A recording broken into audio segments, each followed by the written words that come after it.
In this lecture, we got into the view selection and solution by projection. Okay, so in last example, we use a compass method instead of the miter line. Yeah. In this example, we're going to use a different one. Of course, we're not going to use a miter line because we're showing a different technique here. So we have the same thing. Yeah. 3 views. So when you take, I should go back and show you, okay? So since we're drawing, see all of this. So we're starting to draw from this a side view, and side view has 2 internal features right there.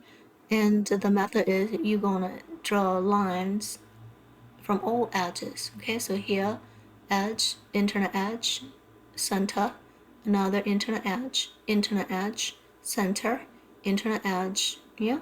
So you will draw all of the extension line so we can get the right sides of it, okay, as accurate as the first projection. So we got all of it.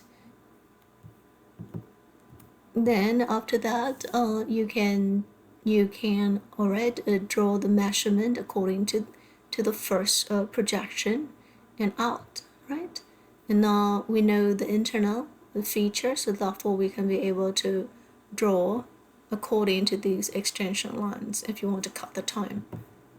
But this method you're gonna do only when you're in the advanced, all right, group.